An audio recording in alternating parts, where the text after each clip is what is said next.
What do you think is the big thing for the Liberals looking ahead to 2026? I mean, the hunt, as we speak, because this is taped, they're still 1 seat short of a majority. You know, I guess that's the big target for them.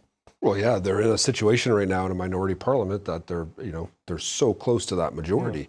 But going back to a year ago to Justin Trudeau and the decade that he was prime minister, like, this is not the Liberal Party of Justin Trudeau. This is a complete shift. And that's the resiliency and the brand of the Liberal Party is fascinating, that they're able to shift like that. Like, they don't hold values that are dear to themselves. What do you see looking ahead to the next year for them? Yeah, I worked in 2025. I think particularly because we had Donald Trump and this massive threat looming over us. And Mark Carney was the person who folks thought was the person to respond to that. They knew who Pierre Poilievre was. They didn't like him as much as maybe they did leading up to this for somebody to go up against Donald Trump. They didn't think Jagmeet was credible to go up against Donald Trump. And Mark Carney not only seemed to be credible, people didn't actually know who he was. So all of their hopes, all of their dreams of who he could be, both as a prime minister, but also as somebody going up against Trump, they put on him, right?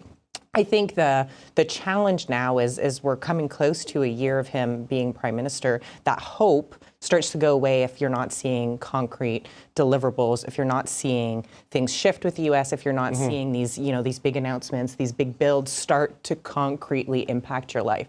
We just talked about the Liberals, so let's turn to the Conservatives. Leader Pierre Poilievre will face a leadership review in the new year. This just months after 2 Conservative MPs crossed the floor to the Liberals and another announced he's quitting politics altogether. Fred, 2025 did not go the way the Conservatives had hoped and expected. What do they need to do in 2026? They need to find their voice and what actually that is. What are they standing for, and how are they dealing with a Carney progressive conservative government? Or sorry, liberal, I guess you're calling it. But this is we're in the situation where the Liberals have adapted to the moment.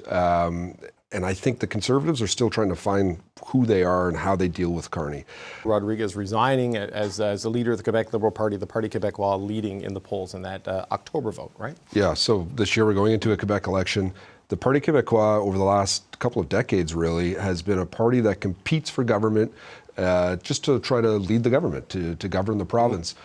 But now they've put separatism back in the front window. They've now made it very clear, their new leader, Plamondon, Saint-Pierre Plamondon, that is at the core of what he wants to accomplish, is bringing Quebec out of Canada. And he's made it very clear that if he becomes premier, they are going to have a referendum as soon as possible and throw everything into chaos once again for the 3rd time in this country. Yeah, a sovereignty referendum potentially in 2027 if the PQ win in 2026, Greg. An existential threat to Canada potentially. Yeah, and for any prime minister at that time, I'm saying that because currently we're in a minority.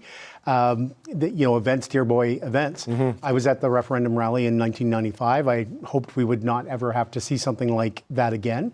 And I just hope that the Quebec Liberals can follow the example of the Ontario PCs and do a leadership really, really quickly and turn things around. Lots of things can happen, but Fred rightly points out that this begs a lot of questions about what happens to our country's future if we're now talking about, whether or not Quebec stays in Canada again. Yeah. Mel, what are your thoughts on this one? Yeah, what's interesting is in this context, there isn't really a Quebec voice against separatism, particularly with Rodriguez resigning. There isn't really anybody that can go up against Plamondon in this election in a credible way to take on that idea, because then you would maybe have an interesting debate or an interesting race to see where Quebecers really feels. And the interesting thing about separatism in Quebec is it's not like a right-wing issue or a left-wing issue. It's pretty it's identity, right? It's identity, right? So you see a lot of progressive voices, Quebec Solidaire.